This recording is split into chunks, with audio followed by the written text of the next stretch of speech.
నమస్తే, నేను Sujatha. Welcome to master key TV. ఇది సామాన్యుడి స్వేచ్ఛకు సంకేతం. ఇక డీటెయిల్స్ చూస్తే, ప్రతిపాడు నియోజకవర్గం వైఎస్ఆర్సీపీ రెబల్ అభ్యర్థిగా మాల మహానాడు రాష్ట్ర అధ్యక్షులు అన్నవరపు కిషోర్ బరిలో దిగనున్నారు. పార్టీని అధికారంలోకి తీసుకురావడానికి తాము చేసిన కృషి ఎవరూ మర్చిపోలేదని అన్నారు. గుంటూరులోని మాల మహానాడు కేంద్ర కార్యాలయంలో ఏర్పాటు చేసిన పాత్రికేయుల సమావేశంలో అన్నవరపు కిషోర్ తెలియపరిచారు. పార్టీ అధికారంలోకి వచ్చిన తరువాత మమ్మల్ని విస్మరించిందని ఆరోపించారు. పార్టీ ఊహించినట్లు వారు కట్టబెట్టిన ఎస్సీ పదవులు అనుభవిస్తున్న నాయకుల వెంట వారి సామాజిక వర్గం అండగా లేదని పేర్కొన్నారు. ప్రస్తుతం వైఎస్ఆర్ కాంగ్రెస్ పార్టీలో ఎస్సీల్లో ఉన్నటువంటి వ్యతిరేకతని జగన్మోహన్ రెడ్డి గారికి తెలియజెప్పే నాయకుడు ఎవడూ లేరు. మీ అందరికీ తెలుసు, మీడియా మిత్రులకి నిన్న కాక మొన్న సోషల్ వెల్ఫేర్ మినిస్టర్ మేరకు నాగార్జున అధిష్టానం పిలిపిస్తే బంగాళాఖాతంలో దూకుతానేటువంటి అనుచిత వ్యాఖ్యలు చేయడం యావత్ దళిత జాతిని కించపరచడం. ఈరోజు పొలిటికల్ రిజర్వేషన్స్ ఇచ్చింది ఎస్సీల సమస్యలు చట్టసభల్లో పిలిపిస్తారు, సమస్యలు పరిష్కారం చేస్తారనే ఆలోచన విధానంతో డాక్టర్ బిఆర్ అంబేద్కర్ గారు ఎస్సీ పొలిటికల్ రిజర్వేషన్స్ ఇస్తే అవి అధిష్టానం పిలుపునిస్తే బంగాళాఖాతంలో దూకుతామని చెప్పడం నాగార్జున గారి అతని అజ్ఞానమే అని చెప్పేసి మేము సిగ్గుపడుతున్నాం.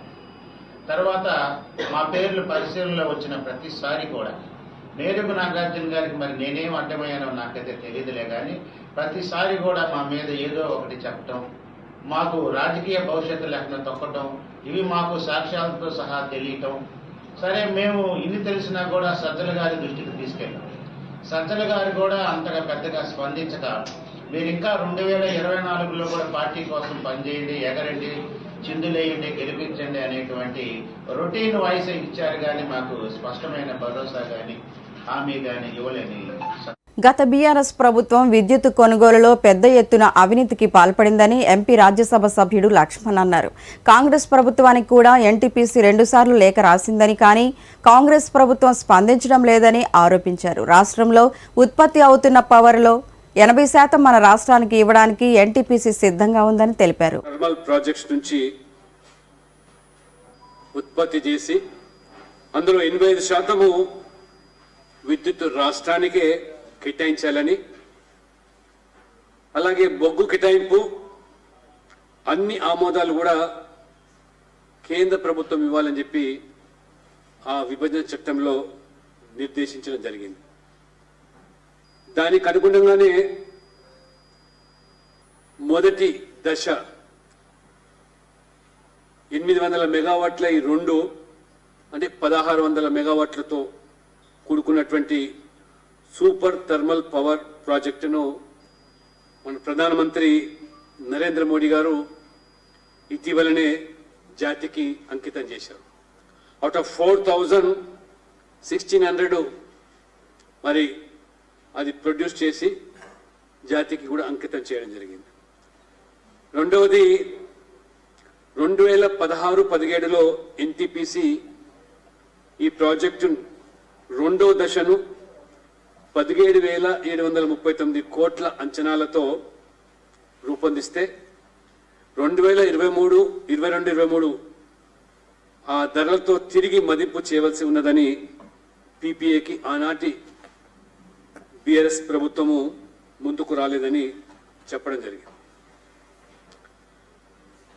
ఆర్టీఐ ద్వారా ఎన్టీపీసీ అందించినటువంటి తాజా సమాచారం ప్రకారం చూస్తే అక్టోబర్ 23 నుంచి జనవరి 29 వరకు తెలంగాణ ప్రభుత్వానికి 3 లేఖలు రాశారు ఎన్టీపీసీ నుంచి. మొదటి లేఖ గత ప్రభుత్వము, ఎందుకంటే దేశంలో విద్యుత్ డిమాండ్ పెరిగిన సంగతి, పెరిగిన డిమాండ్కు సమయానుకూలంగా విద్యుత్ అవసరాలను అందుకునేందుకు వీలుగా ఎన్టీపీసీ థర్మల్ కెపాసిటీ పెంచాల్సినటువంటిది నిర్ణయం జరిగింది. హన్మకొండ నగరంలో వరద ముంపు ప్రాంతాలను అభివృద్ధి చేసేందుకు ప్రభుత్వం ప్రత్యేక నిధులను విడుదల చేసింది. అందులో భాగంగా నగరంలోని నయీం నగర్ వద్ద కరీంనగర్ ప్రధాన రహదారిపై నిర్మిస్తున్న బ్రిడ్జి పనులను వరంగల్ పశ్చిమ ఎమ్మెల్యే నాయని రాజేందర్ రెడ్డి పరిశీలించారు. నగరంలోని చేపట్టిన అభివృద్ధి పనులను నాణ్యతతో నిర్ణీత కాలంలో పూర్తి చేసే విధంగా కృషి చేయాలని అధికారులను, గుత్తేదారులను ఆదేశించారు.